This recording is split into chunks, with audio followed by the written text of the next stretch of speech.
നമസ്കാരം. Raf talks ഫുട്ബോളിലേക്ക് ഏവർക്കും സ്വാഗതം. ബ്രസീലിയൻ ഇതിഹാസമായ കക്ക ഒരുപാട് തവണ ലയണൽ മെസ്സിയെ നേരിട്ടിട്ടുള്ള താരമാണ്. നമുക്കറിയാം, AC മിലാനിൽ കളിക്കുന്ന കാലത്തും അതുപോലെ തന്നെ റയൽ മാഡ്രിഡിൽ കളിക്കുന്ന കാലത്തുമൊക്കെ കക്ക ലയണൽ മെസ്സിയെ നേരിട്ടിട്ടുണ്ട്.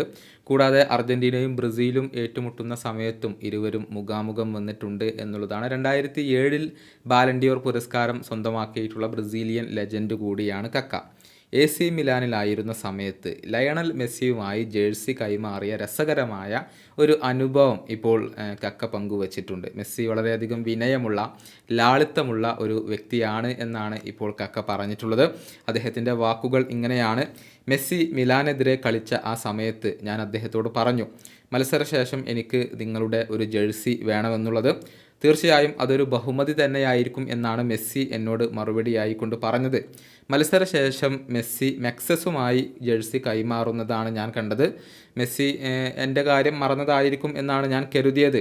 എന്നാൽ ടണലിൽ വെച്ചുകൊണ്ട് ഞാൻ മെസ്സിയെ വീണ്ടും കണ്ടുമുട്ടി. അപ്പോൾ മെസ്സി എന്നോട് പറഞ്ഞു, സോറി, തൻ്റെ മകനു വേണ്ടി ജേഴ്സി വേണമെന്ന് മെക്സസ് എന്നോട് പറഞ്ഞിരുന്നു. എനിക്കത് നിരസിക്കാൻ കഴിഞ്ഞില്ല. കാരണം ഒരു കുട്ടിക്ക് അദ്ദേഹത്തിൻ്റെ പിതാവ് നൽകിയ പ്രോമിസ് തെറ്റിക്കാൻ ഞാൻ കാരണമാവരുതല്ലോ. പിന്നീട് മെസ്സി എനിക്കൊരു പുതിയ ജേഴ്സി നൽകി. മാത്രമല്ല, എൻ്റെ ഒരു ജേഴ്സി മെസ്സി ആവശ്യപ്പെടുകയും ചെയ്തു. ഞാൻ മെസ്സിക്ക് ജേഴ്സി നൽകി.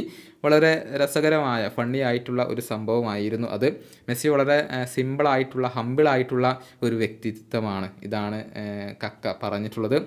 ഇന്ന് ഫുട്ബോൾ ലോകത്ത് സാധ്യമായതെല്ലാം സ്വന്തമാക്കിയിട്ടുള്ള ഒരു താരം കൂടിയാണ് ലയണൽ മെസ്സി. കരിയറിൻ്റെ അവസാന കാലഘട്ടത്തിലൂടെയാണ് അദ്ദേഹം ഇപ്പോൾ സഞ്ചരിച്ചു കൊണ്ടിരിക്കുന്നത്. നിലവിൽ അമേരിക്കൻ ക്ലബ്ബായ ഇൻ്റർ മയാമിക്ക് വേണ്ടിയാണ് അദ്ദേഹം കളിക്കുന്നത്. ഇനി മറ്റൊരു ക്ലബ്ബിലേക്ക് പോവാൻ താൻ ആഗ്രഹിക്കുന്നില്ല എന്നുള്ളത് നേരത്തെ തന്നെ മെസ്സി തുറന്ന് പറഞ്ഞിട്ടുള്ള ഒരു കാര്യമാണ്. ഈ വീഡിയോയുടെ അവസാനിപ്പിക്കുന്നു. വീണ്ടും കാണാം.